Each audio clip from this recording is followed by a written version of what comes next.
America के famous founder और entrepreneur mark Cuban का कहना है कि अगर उनके पास दो रिज्यूमे हैं, एक एमबीए वाले पर्सन का है और एक ऐसा रिज्यूमे है जिसमें रीवर्क वाला बंदा है, तो वो रीवर्क वाले बंदे को जॉब दे देंगे। आखिर ये रीवर्क है क्या? तो दोस्तों, रीवर्क एक बुक है जिसको पढ़ने के बाद आपका बिजनेस करने का तरीका बिल्कुल बदल जाता है। आपके खर्चे करने के तरीकों पे कंट्रोल आ जाता है और आप सही जगह पे पैसा इन्वेस्ट करते हो अपने बिजनेस के अंदर। दोस्तों, देखा जाए आज के ज़माने में एंटरप्रेन्योरशिप, स्टार्टअप, फंडिंग, ये कुछ ऐसे वर्ड्स आ गए हैं जिन्होंने एक फाउंडर का दिमाग खराब कर दिया है।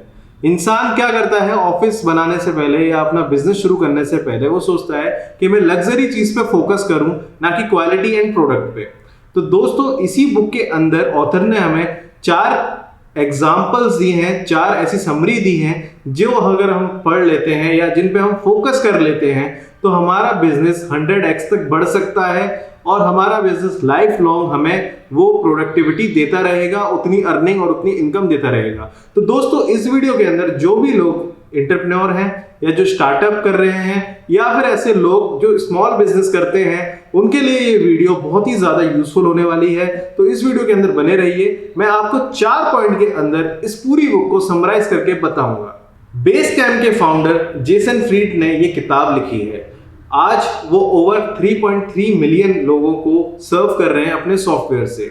तो दोस्तों, उनका सॉफ्टवेयर कैसा बना और उस सॉफ्टवेयर के बनने के पीछे ये रीजन क्या था और इस बुक की स्टोरी क्या है, तो वो हम जानेंगे पॉइंट नंबर 1 के अंदर। हमारा पॉइंट नंबर 1 ये है कि प्रॉब्लम का सॉल्यूशन निकालो और उस सॉल्यूशन से बिजनेस खोल लो। तो दोस्तों, आपकी, मेरी, हर किसी की जिंदगी के अंदर कोई ना कोई एक ऐसी परेशानी होती है जिसे हम नोटिस नहीं करते लेकिन हम जूझ रहे होते हैं। जब हम उस चीज को नोटिस करते हैं तो उसके सॉल्यूशन हम खुद ही बनाएं और उसको बिजनेस बना दें तो वो बिजनेस हमारा मल्टी-मिलियन डॉलर बिजनेस बन सकता है। एग्जाम्पल के लिए एलिसा ओटिस, जो कि ओटिस कंपनी के फाउंडर हैं, उनको सीढ़ी चढ़ने में दिक्कत होती थी। तो उन्होंने क्या इन्वेंट किया, उन्होंने लिफ्ट बना दी। आज दुनिया भर में उनकी लिफ्ट चलती है। दोस्तों, ऐसे ही हमारे नाइकी के फाउंडर, उनको चलने में दिक्कत होती थी तो उन्होंने रबर के शूज बनाए और वो रबर के शूज आज नाइकी बन गए। तो दोस्तों, इंसान ने अपनी प्रॉब्लम को देखा, उसका सॉल्यूशन निकाला और उस सॉल्यूशन को मार्केट कर दिया। ऐसे ही हमारे इस बुक के फाउंडर जेसन फ्रीड को जो प्रॉब्लम आती थी वो ये आती थी कि उनकी वेब डिजाइनिंग कंसल्टेंसी की कंपनी थी जिसके अंदर वो वेबसाइट्स बनाते थे अलग अलग क्लाइंट्स की। अब इतनी सारी वेबसाइट बनाने के बाद उनको उन चीज़ों का डेटा मैनेज करने का बहुत ज़्यादा इशू आता था। तो उन्होंने क्या किया, वो डेटा मैनेज करने के लिए एक ऐसा सॉफ्टवेयर डिजाइन किया जिसके अंदर वो इजीली अपने कस्टमर्स का डेटा और अपने इस काम को मैनेज कर पाए। ये चीज़ इतनी अच्छी हुई कि इसकी डिमांड इतनी बढ़ गई कि उन्होंने अपना वेबसाइट बनाने का काम छोड़कर इसकी सेलिंग पर फोकस कर दिया और आज उनके 3.3 मिलियन से ज़्यादा यूजर्स हैं और उनकी इससे रिकरिंग इनकम आना शुरू हो गई और इनकी लाइफ टाइम अर्निंग आती रहेगी। तो ये हमें क्या बताता है कि हमारी लाइफ में जो भी प्रॉब्लम है उस प्रॉब्लम को हमें लेना है, उसका सॉल्यूशन देखना है और उस सॉल्यूशन को हमें मार्केट करना है, या फिर हम जिस चीज में अच्छे हैं हमें उस चीज का फोकस करके उस चीज पे बिजनेस करना है। पॉइंट नंबर 2 इस बुक का हमें कहता है, start a business not a startup. दोस्तों, स्टार्टअप बेसिकली लोग क्या करते हैं कि स्टार्टअप शुरू करते हैं, फंडिंग लेते हैं, सबसे पहले क्या करते हैं, लग्जरी ऑफिस बनाएंगे। लग्जरी ऑफिस बनाने के बाद स्टाफ हायर कर लेंगे और अपना जो मेन गोल है, जिसकी चीज, जो विजन था उनका, जो चीज के लिए उन्होंने स्टार्टअप चालू किया था, उसको भूल जाते हैं और इतनी फंडिंग ले लेते हैं कि उन्हें ये याद नहीं रहता कि हमने ये जो बिजनेस शुरू किया था वो लोगों की हेल्प करने के लिए किया था, हमारे प्रोडक्ट को पोजिशनिंग करने के लिए किया था। अब उनका ये रहता है कि हाँ यार, इसमें बिजनेस में मैंने इतना पैसा डाल दिया, अब निकालूं कैसे, मुझे कैसे रिकवर करना चाहिए ये पैसा, और वो इस चीज पर फोकस करते हैं। तो दोस्तों, ये बुक हमें कहती है कि हमें डे 1 से जो हम काम कर रहे हैं उसे बिजनेस समझना है। अगर आज हम लोगों ने 10,000 रुपए स्पेंड किए तो हमें सोचना है कि 10,000 हमें क्या रिटर्न दे सकते हैं, किस चीज में रिटर्न दे सकते हैं, हमें कहाँ पैसा लगाना है, कहाँ से हमें पैसा मिल सकता है। ये नहीं कि हम सिर्फ स्पेंड करते जाएं और एक्सपेक्टेशन ना रखें। अगर आप डे 1 से अपने बिजनेस को बिजनेस समझोगे तो इसको ग्रो कर पाओगे। एग्जाम्पल के लिए राधा किशन दमानी ने डीमार्ट का पहला फ्रेंचाइजी जो स्टोर खोला था, मतलब खुद का जो स्टोर खोला था, आज उनके 200 प्लस स्टोर हो गए। तो उन्होंने किस चीज पे फोकस किया, उन्होंने बिजनेस पे फोकस किया। उन्होंने ये नहीं कि मैं डीमार्ट बना रहा हूँ, मुझे लाखों रुपए की फंडिंग दे दो और मैं इतने सारे डीमार्ट खोलूंगा और तो उस टाइम पे शायद उनको फंडिंग में मिल जाती, लेकिन ये विजन शायद एग्जीक्यूट नहीं हो पाता। क्योंकि अगर आपका आइडिया स्ट्रांग है, आपको प्रॉब्लम सॉल्व करनी है जनता की, तो आप छोटे से शुरू करो, नो प्रॉब्लम। छोटा बहुत अच्छा है, जरूरी नहीं कि आप अपना एक लग्जरी ऑफिस बनाओ, फंडिंग लो और फिर काम करो। फंडिंग लेने के बाद क्या होता है, आप बोर्ड ऑफ डायरेक्टर की सुनना पड़ेगी आपको, क्योंकि आपके टैक्स खत्म हो जाते हैं, आपको उनकी सुनना पड़ेगी। आपने किसी से पैसा लिया, आपको उसकी सुनना पड़ेगी। अगर आपने बैंक से लोन लिया तो आपको ईएमआई पे करना पड़ेगी और आप बिजनेस पे फोकस नहीं कर पाओगे। तो जितना है उतने से शुरू करो, स्टार्ट विद अ स्मॉल। मतलब स्टार्टअप को स्टार्टअप नहीं, स्टार्टर समझो कि हाँ ये पहली चीज है, पहला स्टार्टअप है, पहला सेटअप है और इस पर हमें काम करना है। Point number 3, start at the epicentre. मतलब अगर आप बर्गर का एक रेस्टोरेंट खोलना चाहते हैं तो आपका फोकस कहाँ होगा, एक लग्जरी रेस्टोरेंट बनाने में या टेस्टी बर्गर्स बनाने में। अगर मैं आपकी जगह हूं या आप मेरी जगह हैं तो आपका फोकस होना चाहिए टेस्टी बर्गर्स बनाने में। क्योंकि दोस्तों अगर आप बर्गर टेस्टी बना रहे हो तो बर्गर खाने के लिए जनता दूर दूर से आ जाएगी। लेकिन अगर आप लग्जरी एक रेस्टोरेंट बना रहे हो और बर्गर में क्वालिटी नहीं दे रहे तो कोई भी नहीं आएगा, कोई एक बार आएगा और आके चला जाएगा।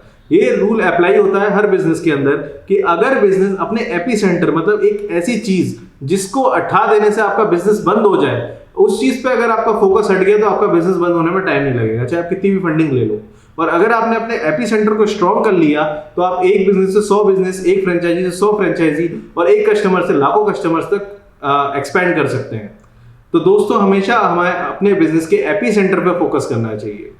Last but not the least, point number 4, pour yourself into your brand.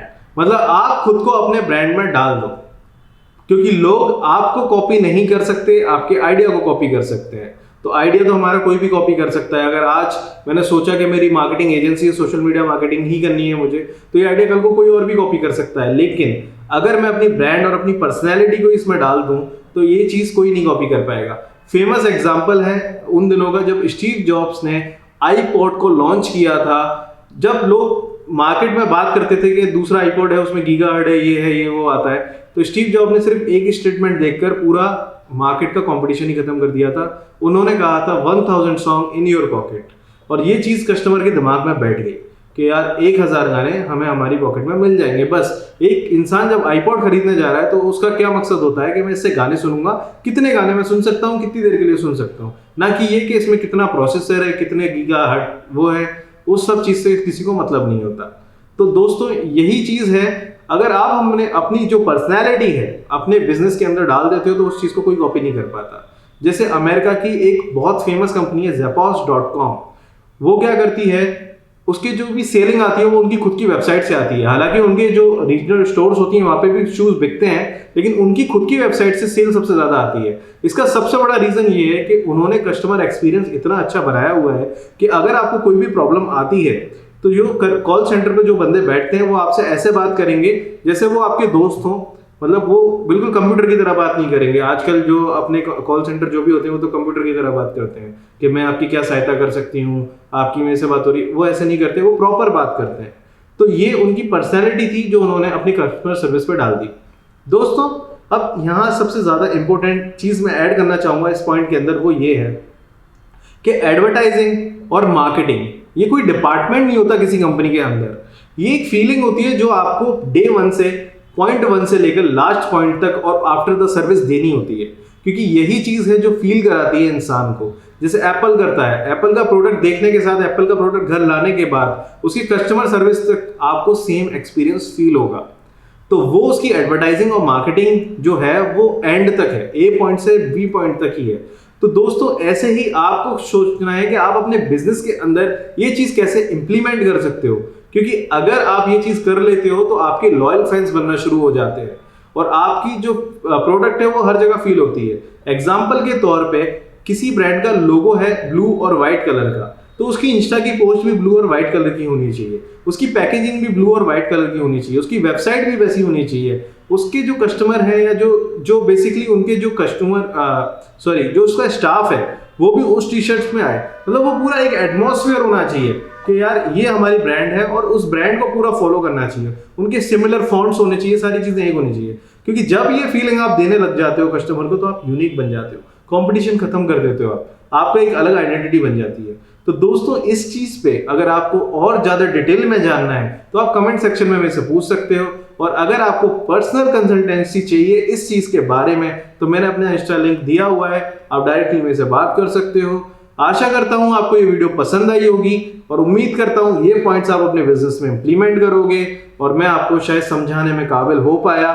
मिलते हैं अगली वीडियो में, तब तक के लिए टेक केयर।